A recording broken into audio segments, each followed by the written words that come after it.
This is from Pantilla already in the day,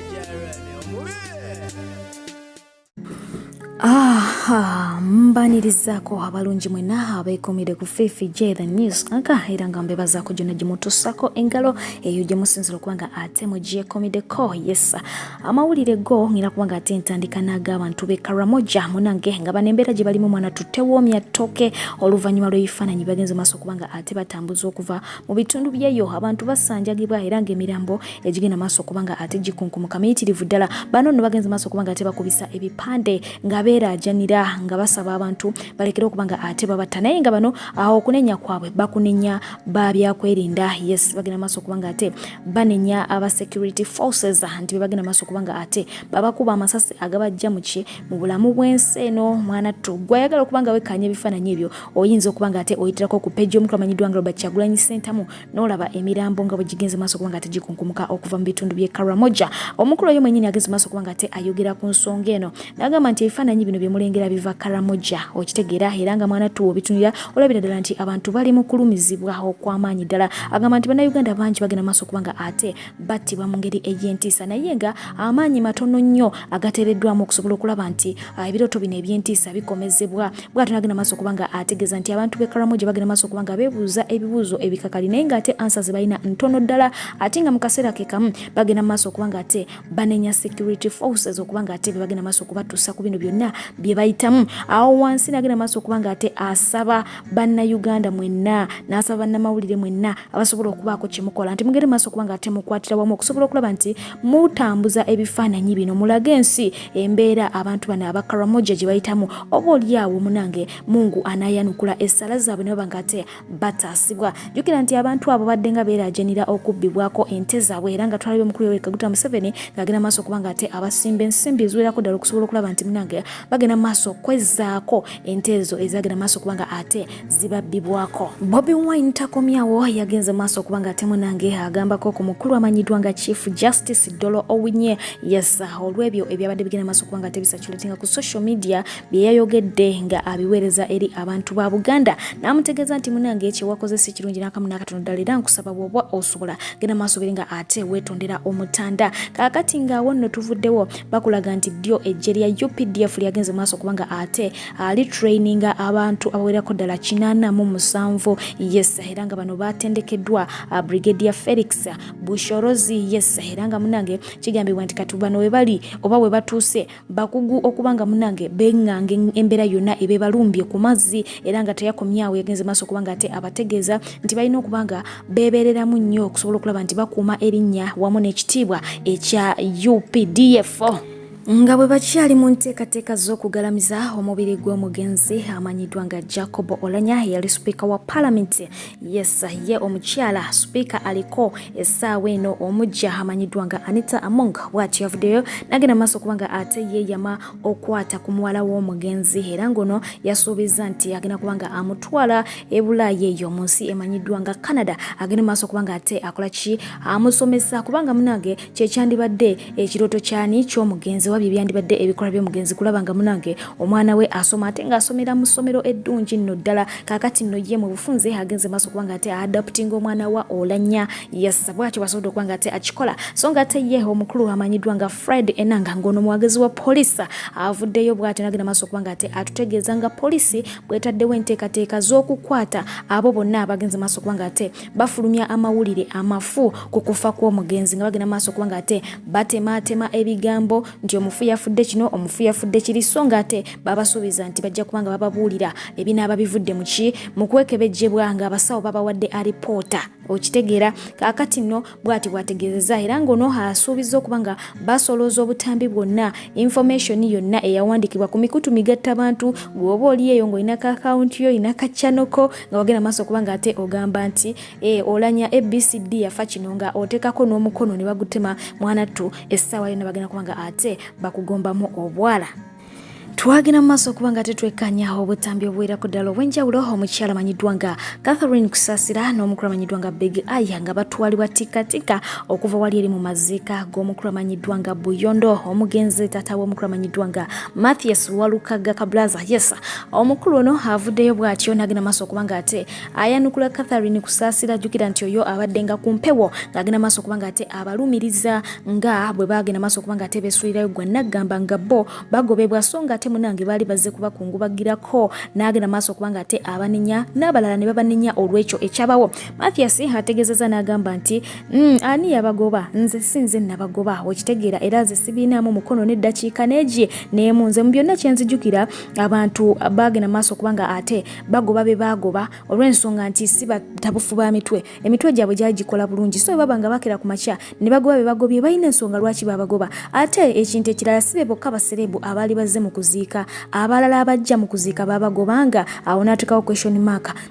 Tebabagobanga, so baba nga tebabagoba ate bano nga bagobwa, kitegeeza nti balina ensonga zaabwe lwaki bakola ki babagoba. N'agamba ate n'ekintu ekirala ababagoba bafanzi baabwe bennyini, okitegeera, ffe waffe mu kyalo abakazi baayo b'abantu baayo tebasiba nviiri, tosobola kusanga mukyala oba mwami alina nviiri ku mutwe, naye bano abagoba Bakusasira balagira ddala nti bava Kampala nabo bafanzi baabwe babamanyi bulungi babategeera olw'ensonga nti ffe abantu be waffe bambi baavu tebasobola kubanga ate bakola ki basiba enviiri. So wabaawo embeera yonna eyagenda maaso kubanga ate etuuka ku Catherine Kusasira ne Big Eye bagenda maaso kubanga ate beetuuza wansi beebuuze lwaki abantu bano babakyaye, lwaki abantu bano beecwancwana, lwaki abantu bano bakuba amayinja, lwaki abantu bano bakuba ebicupa. Bagenda maaso kubanga ate beetereza ddala n'okubanga munange bagenda maaso kubanga banenya buli avuddeyo ku lw'ebyo ebigenda maaso kubanga ate ebibatuukako. So ye bw'atyo bagenze maaso kubanga akola ki akikwasaganya ku mbeera eyo ba ku nsonga eyo. Ebyo nga tubireseeyo okuddako esaidi eno ku mwana muwala amanyiddwa nga Esteri Bandeke ng'ono muzannyi wa sinema Nakinku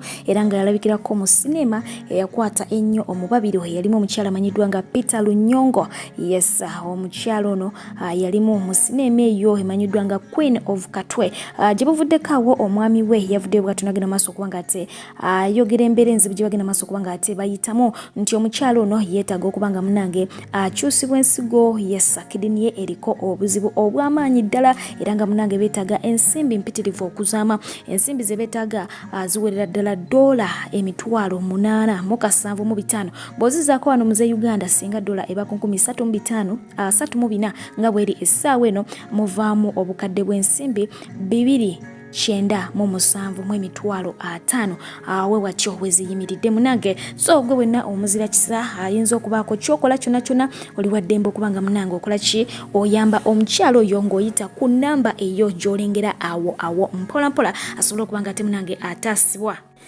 Yo mukulu lumbuyenga bulijjo abane bwino we era munange bw'atyo yagenze dda maaso kubanga ate amutuusa n'akwata bannayuganda omubabiro era nga bwino gwalese simulala ye bwino w'okubanga ayasanguza headmaster w'essomero erimanyiddwa nga SMACK mutabani w'omukulu amanyiddwa nga Robert Kyagulanyi Center gy'asomera. Jjukira nti ku ssomero lyennyini omukulu oyo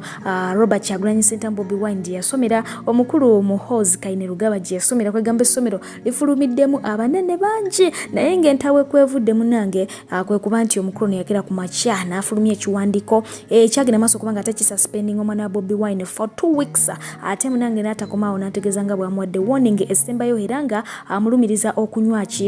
enjaga ku ssomero nti era ajja kubanga ayonoona abaana abalala byakola bimanya amateeka ga ssomero. Ate nga munange ye taata we yagenda maaso kubanga abalumiriza nti omwana baatega mutege okusinziira ku ye information gy'akola kijayina oba gye ya gathering. Kakati nno ye Fred Kajubirumbuye nga bw'omanyi nti Bobi Wine wagwa bw'atyo yavuddeyo n'agenda maaso kubanga ate ategeezanga omwami oyo bwali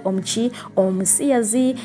akola ebya Sodom ne Gomora, muvuzi wa Rivers Lupanka byonna twala tugende era nga ebifaananyi ebyo yagenze dda maaso kubanga ate abita ku mikutu migatta abantu. Ebirumiko omukulu nti yandibanga alina enkolagana ey'omuggundu ne baami banne mu bufunze nga talina interest mu bakyala. Jjukira nti omwami oyo aliko ekitiibwa eky'obwa brother takomaawo okubeera headmaster kyokka wabula nga ate era mu layini y'emu eyo oyo omukyala amanyiddwa nga Lydia Jasmine ne Linda Dani ng'oyo mukozi ku NTV yes bagenze maaso okubanga ate nabo balumirizibwa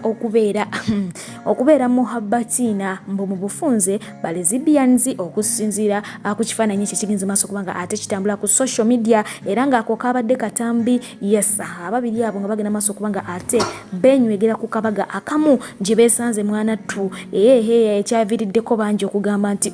kino kisusse we kyandikomye omuhagingo n'omukisingi nga gwaba too much yes kaakati nno awo ne tuvaawo ne tudda ku mwana mulenzi amanyiddwa nga Ruga ng'oyo muyimbi okuva wali mu ggwanga erya Nigeria era nga yajja n'agenda maaso okubanga ate ayugumya Uganda Katonda aleka ebitooke byonna nga biri ku ttaka omukulu oyo alina gyagenze maaso okubanga ate akolobya naye nga mwana muwala omu yabadde tasobola kubanga ate akyebera bw'atyo n'agenda maaso okubanga ate ayagala apimepime bigi kasava ali ddala bigi oba nga ayagala amanye ddala naye nga munnange ye omuyimbi bamukwatidde ku suitcase ye eyo nga bw'ogirengera n'agenda maaso okubanga gundi agisuulawo omuzindaalo ebyokuyimba n'abivaako mu bufunze yaluzinze moral oluvannyuma lw'omufaano okubanga ate ayagala okumukwata ku muggo gwa Musa yogera nti ebintu bino bibadde common nnyo mu Uganda naye nga bitera kubeera ku side y'abakyala twalaba Vinka wali era Sudan ngagenda maaso okubanga ate alinnya abantu emigere lwakumukwata ku kiwojjolo tulabye Winnie nga yagenda maaso okubanga ate awaata wano abantu empi ate nga recently omukulu amanyiddwa nga Gravity Omutujju yabadde agenda maaso okubanga ate attunka ne bafans abaali bagenda maaso okubanga ate bakwata ku bambamwani w'omuzinyi we wamu n'okubanga ate bamuyira omwenge kakati nno ye omuyimbi olwanyize ye yagambye nti wannyo waabwe mundu kugomboola akazindaalo n'asulaawo n'amanyuka n'agenda okulaga nti ekikolwa ekyadde kimukoleddwako tekyamuwadde wadde akafanyo n'akamu n'akatono ddala. Eyo nga tuvuddeyo ye omukulu amanyiddwa nga Ssenyonjo Patrick Muyite Fresh Keda yesanga muyizi wali eri ku Kampala City Parents School ya eri omukulu amanyiddwa nga Sudiru yagenze maaso okubanga ate yesimbawo naye nga yesimbyewo ku ntebe ey'obwa Games Prefect jjukira nti omukulu ono yesimbawo ku mwaka gwa 2019 nga class monitor era abaana ne bagenda maaso okubanga ate bamulonda kaakati nno yazzeemu n'abanga ate akikola ku mulundi guno kaakati ye omukulu amanyiddwa nga Bebe Kola avudde bw'atyo n'agenda maaso okubanga ate yeebaza omutonzi ne yeebaza n'abasawo abakoze bukubirire okusobola okulaba nti mutabani we awona yategeeza nti mutabani we abadde agenda maaso okubanga ate awere ennemba n'ekirwadde ekyamaliriya okumala ennaku 5 ng'agamba nti kino kimuwadde obuzibu obw'amaanyi ddala babadde talabangako ng'alina okubeera mu ddwaliro ate ng'alina okubeera ku shows akasente akeetaaga n'eddwaliro kubanga liba lyetaaga ssente ne bimusobera eka ne mu kibira naye nga mu byonna agamba nti yeebaza Mungu agenze maaso okubanga ate akwatirako mutabani we bw'atyo n'abanga munange adda mu layini wadde ng'akyalimu oluyongobevu yes mutabani we omutototo awo kwaba bato abasembayo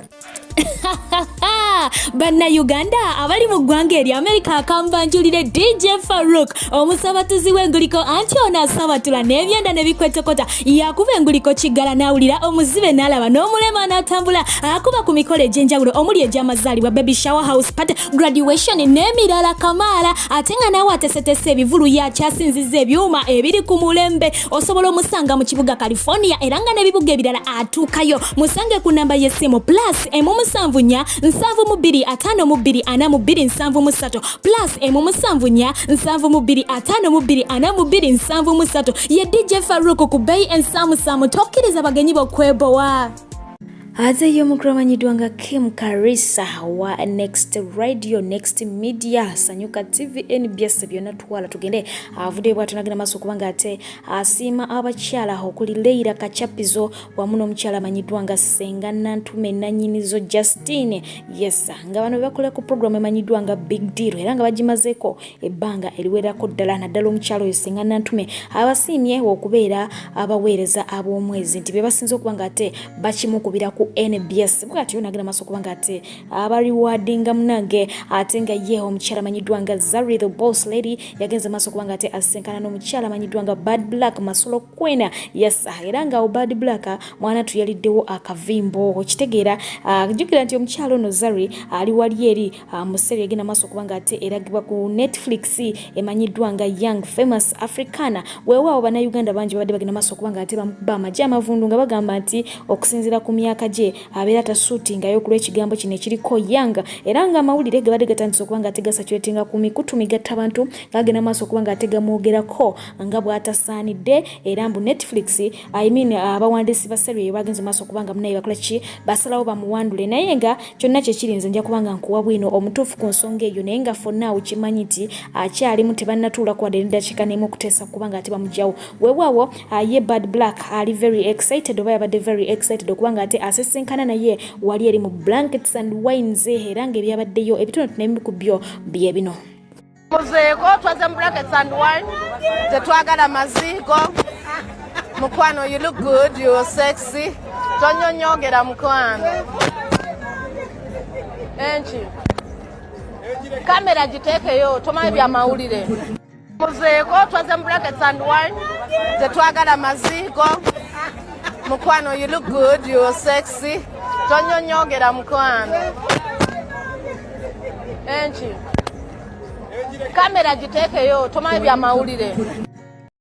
wewe nkobaimu abantu baidinda iganga bujiri mbaretoro komole nebitonde biriranyewo kambandule clouds one disco ngeno nempyaka aidio kumeneddirwo bali nebyuma ebiriko molembenga byatusibwa kuva mu wanga eri America bali ni ba DJ abakugu abatendekebwa mukugo DJ Farouk okuva mu Los Angeles California United States of America bali nemizindalo ejikuba jasanikira kyalo kyona okwotsa nebitala ne disco lights edimulisa wabona buli kimwe ekikweto olina mukolo gwa kwandula mbaga mazalibwa oba baby shower olina political rallies street bash byonna obikwasaganya batukire ku namba yaibwe yesimu ngobita manager Faizo 07724090 oba yogera ne kabwe jumbira nkobo mu bedemweni DJ Farouk ngobita ku WhatsApp plus ndala musanvina musanvibiri itanibiri inaibiri musanvisatu toikiriza kyalo kugeya mukolo gwo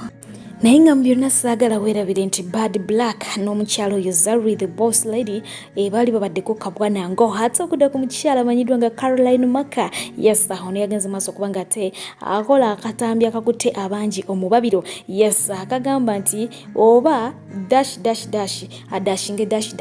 njakka kuwa obere nga ate ofiringa in the missing words ezo zenjogeddeko naye nga munange entabwe kweva kwe kubanga bangi baziba mwogera okubanga abeera n'omukulu amanyiddwa nga MC Katsi nga boogera bingi nga balaganga ye atasaanidde kubeera na MC Katsi oba MC Katsi tasaanidde kubanga ate aganza mukyala alinga Caroline Maka bwakyo yabakoleddeyo akatambi oba oliawo akanayanukula ebibuuzo byammwe naye nga nyongera okujjukiza nti buvudde kawa yali yakakola post egamba nti kiba kirungi nnyo n'ogenda maaso kubanga ate weesala ku bantu abamu okusobola okulaba nga weewala okugwa ebiggo ebimu era nga gye buvudde kawa era omukyala Fiye yali yakamala omwegana mu mawulire so nga ate ye yali yakamala okukola comment ku post ya Katsi we yapostingira Fiye ng'alaga nti ye fani we namba 1 era nga amwagala byansuso manyi mumanyira omuntu ogera ku macha n'owaako omuntu sebo ne gufuuka omusango lwaki wawaddeko gundi lwaki mbasimuwa gundi akulyata lwaki abatandya omuna akimanya nti buli muntu alina freedom of kwegatta nze mujja kunvaako ate nga awo tuvuddewo ye omukyala amanyiddwa nga Princess Komuntale waliwo ebifaananyi bigenda maaso kubanga ate bisatulatinga mwanattu nga akabuto kazimbyemu kaawo ekireetedde abangi okulowooza nti oba oliawo ali ttumbu naye nga bwe kibanga kyaddala nga ali ttumbu nakyo tujja kubanga twongera okubanga tukikonfaminga era ng'ono agambibwa okuba nti yajja okubeera omwana we asookedde ddala mu bulamu yes jjukira nti gye buvuddeko awo baali bagenda maaso kubanga ate bagasaasanya bagatambuza nga bwe yafunamu obutakkanya nebba era nga yali kunjegoyego za kolaki za kunoba naye nga byonna byamala mukama n'abeera nga ate abiyisa n'addayo mu kimbufumbo wabula nga yabategeeza nti olwali lugambo ye taayawukanangako nabbaawe wadde okufunamuko obutakkanya ye mwana mulenzi amanyiddwa nga Victor Rose yes bw'ati agenze maaso kubanga yeeyunga ku mukulu gw'abambasada abali mu ggwanga ly'e Uganda nga bayimbi era ngono Victoria University yagenze maaso kubanga ate emulonda nga omu ku bo wabula nga atagenda kuba ambasada kyokka era agenda kubeera muyize owa university no yes era nga yakozaawo caption egamba maama we nti munange maama sigenda kubeera muyizi wa Victoria University kyokka wabula ate ngenda kubeera ambasada waabwe mu kadde ke kamu n'amugamba nti mama jjukira nakugambanga nti nze sirirosi gy'oli okitegeera gweyongera saala kyokka ebibala byokka bigenda maaso okubanga ate byereta kakati nno yo omukulu amanyiddwa nga rasa amawa kuno avudde bw'atyo n'agenda maaso okubanga munange abategeeza nga bw'anoonya yes era n'agamba nti abasajja bangi babeera banoonya naye nga balina ebizibu nga baavu tebalina ssente balina amabanja balina zirooni kwegamba nga balina ebizibu biyitirivu okuzaama naye ye anoonya ate nga talina kizibu wadde n'ekimusogo oba ng'oli eyo ng'oli wiringa okubanga ate ofumbirwa rasa